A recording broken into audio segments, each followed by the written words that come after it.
Mantilla, exministro de Economía y Finanzas, para hablar de diversos temas, además director del Instituto Videncia. ¿Cómo estás, Luis Miguel? Muy buenas ¿Qué tal, noches. Omar? ¿Cómo estás? Gracias. A ver, quería empezar con el plano local, evidentemente, porque a más de uno, y creo que sobre todo en los medios, en los círculos empresariales, en los gremios empresariales, sorprendió la salida de José Salardi del Ministerio de Economía, que tenía muy buenos comentarios, incluso en el propio Congreso de la República, todo el mundo tenía comentarios positivos. ¿Qué pasó? ¿Sabes algo? ¿Por qué la presidenta Boluarte decidió sacar a José Salardi?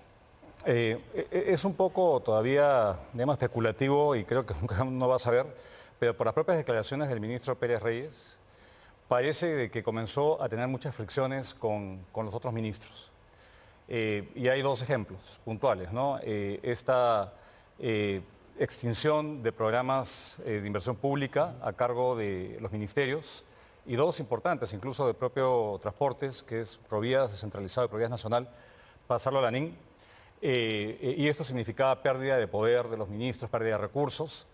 Y paradójicamente esto es lo mismo que se planteó, grosso modo, cuando la presidenta anunció la creación del Ministerio de Infraestructura. Entonces, yo creo que no fue consultado esto. Y lo segundo es la forma como se aprobó el nuevo marco legal de las asociaciones público-privadas, que es una cosa media rara, de que el MEF trabaje con el Congreso una iniciativa y no vaya por el Consejo de Ministros y como propuesta del Ejecutivo como debe serlo, ¿no? Entonces creo que son este tipo de fricciones y sabe Dios que otras cosas que acabaron pues con la pérdida de confianza de la presidenta respecto al ministro.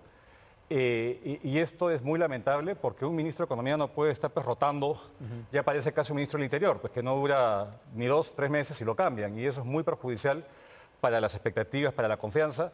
Y la verdad que no dieron suficiente espacio para que Salardi hiciera una gestión, digamos, para poder evaluarla, ¿no? Yo creo que ha sido positiva en los 3 meses de gestión, pero esto no ayuda en absoluto a que haya pues, un marco de estabilidad en un año tan complejo de elecciones, de violencia desatada y un mundo incierto. Ahora, Raúl Pérez Reyes, exministro de Transportes y Comunicaciones, además, digamos, una persona que ha tenido experiencia en otros ministerios, Ministerio de Producción, ha sido viceministro de Comunicaciones, también un funcionario de carrera, ¿da esa tranquilidad?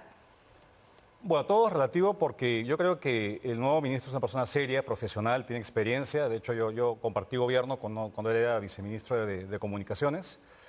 Pero lo que yo no sé si él o cualquier otro ministro tenga la capacidad de convertirse, digamos, en un ministro que gasta, un ministro sectorial, a un ministro de Economía que debe rayar la cancha, que debe saber decir no e imponer su posición respecto a la necesidad de sanear las cuentas públicas.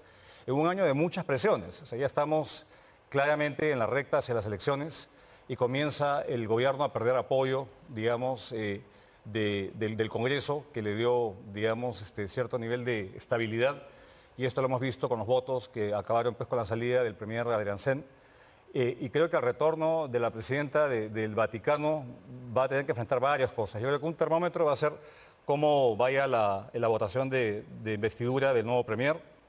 He visto que hay un nuevo pedido de facultades legislativas en temas bastante complejos que yo no sé si el Congreso le vaya a dar nuevamente facultades a esta altura de partido, y otros temas ad portas de formular el presupuesto de la República para el año entrante. Acordémonos que están en pleno proceso.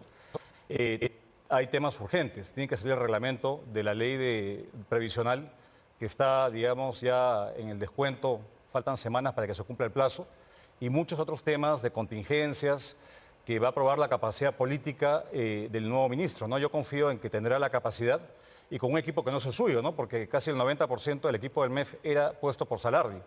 Entonces, probablemente haya un nivel de ajuste del propio ministro y si ratifica el equipo, conocerlo o traer a nuevos cuadros. Ahora, ya con Salardi, una crítica que hacía el Consejo Fiscal, ojo, que no es menor, era que había un exceso de optimismo y que ese exceso de optimismo en el crecimiento podría traer problemas en cuanto a las expectativas de ingresos que vamos a tener sobre la capacidad de gasto que también se espera para este 2025.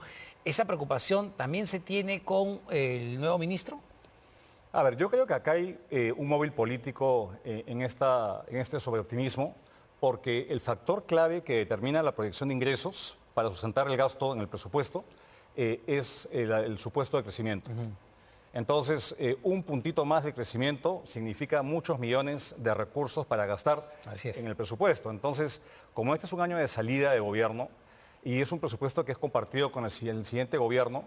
Entonces, vamos a ver la capacidad, digamos, de mantener el equilibrio presupuestario. Hay otro rumor que dice que había un pedido de crédito suplementario también, que esto va absolutamente en contravía de sanear las cuentas públicas, porque es aumentar el techo de gasto a través de una modificación de la ley de presupuesto, que es un crédito suplementario. Entonces, va a haber mucha presión, y yo no sé si esto, digamos, la capacidad de lidiar con esta situación. Vamos a ver, yo no estoy seguro de que el ministro Pérez Reyes tenga, digamos, la capacidad de ahora cambiar su modo de relacionamiento con la presidenta, de mucha confianza a uno que es una relación por definición tirante, o sea, es de confianza, pero poniéndole las rayas donde no puede transgredir, ¿no? Claro, es el que tiene que decirle no, presidenta, no podemos gastar más, no podemos soltar más. Sí, yo no sé si eso está en el ADN, pero uno crece y se reconvierte en el puesto. Ojalá que así sea por el bien del país. Ahora, si bien Raúl Pérez Reyes tiene un reto tremendo y tiene experiencia en diferentes carteras, un funcionario además, digamos, que ha estado en varios gobiernos, la designación del nuevo ministro de Transportes y Comunicaciones, César Sandoval, hasta hace poco secretario de Organizaciones de Alianza para el Progreso, vocero de César Acuña, es una designación que debería preocupar porque estamos hablando del ministerio que justamente tiene más presupuesto. Bueno, eso es en el plano de los politólogos digamos, pero ciertamente hay que pensar, ¿no? Es más, te lanzo una conjetura, un escenario especulativo.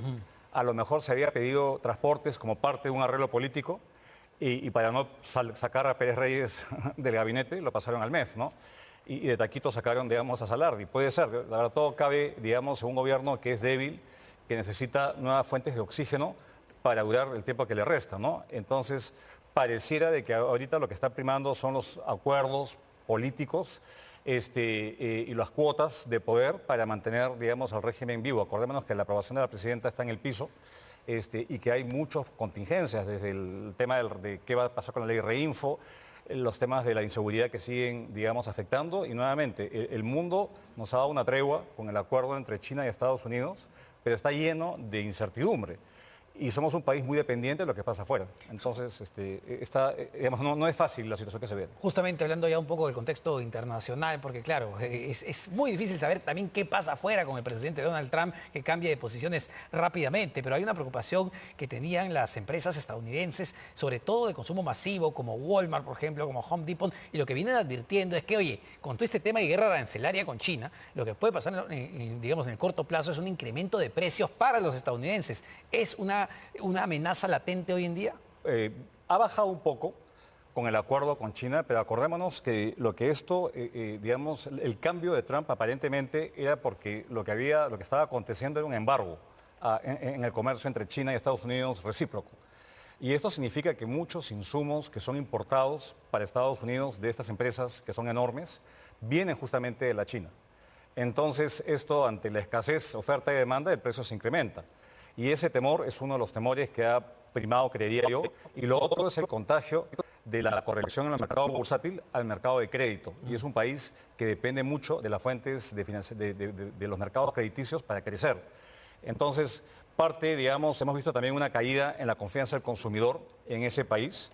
Y yo creo que el pragmatismo se ha impuesto. Pero más allá del impacto que tiene el arancel, Omar, lo más complicado en la proyección económica es la incertidumbre, es el riesgo regulatorio respecto a la política comercial. No sabes qué va a pasar en estos 90 días de tregua y esta política errática es lo que condiciona el crecimiento del mundo y que nos pone, digamos, en vilo y es esta situación que va a continuar, me temo, por los siguientes meses, si no años. Ahora, digamos, ese nivel de incertidumbre es lo que ha llevado hoy viernes a la agencia de calificación Moody's a justamente reducirle la calificación crediticia a Estados Unidos. No necesariamente, porque la calificación crediticia mide la capacidad de pago. Entonces acá lo que prima son las cuentas fiscales y acordémonos que Estados Unidos ha venido teniendo un abultado déficit fiscal y niveles de endeudamiento cercanos al 100% del PBI. Acá es 33%, allá es 3 veces más. Eso es lo que está ocurriendo y ha tenido un impacto adverso, digamos, en el mercado bursátil y una corrección en los precios de los bonos de Estados Unidos. Entonces eso es una raya más al tigre de incertidumbre y de aversión al riesgo, ¿no? Eso puede afectar nuestra propia moneda y los flujos de capital. Entonces yo creo que estamos en un mundo, nuevamente, repleto de incertidumbre en un año electoral, que de por sí es uno donde las previsiones siempre se acortan porque no se sabe qué va a pasar de acá a 11 meses. Y el mundo pesa mucho. El peso del cobre felizmente se ha mantenido, digamos, elevado. Eso es una fuente, digamos, de tranquilidad para nuestro país. El peso del oro también. Pero la contracara del precio del oro, ayer estuve en un evento muy interesante, minero, es que si bien es bueno para el sector de la minería aurífera formal, también hace mucho más difícil lidiar con la minería ilegal ante una actividad tan rentable con precios tan elevados. Entonces, el mundo no está para improvisación, el mundo está para seriedad y un poco de estabilidad, y ojalá que la gestión del ministro Pérez Reyes le imprima un poco más de estabilidad, porque de lo contrario, la previsión de 3,5 va a ser una aspiración irrealizable. Muchísimas gracias, como siempre, a Luis Miguel Castilla, exministro de Economía y Finanzas y director del Instituto Videnza. Vamos a una pausa y venimos con lo último del programa.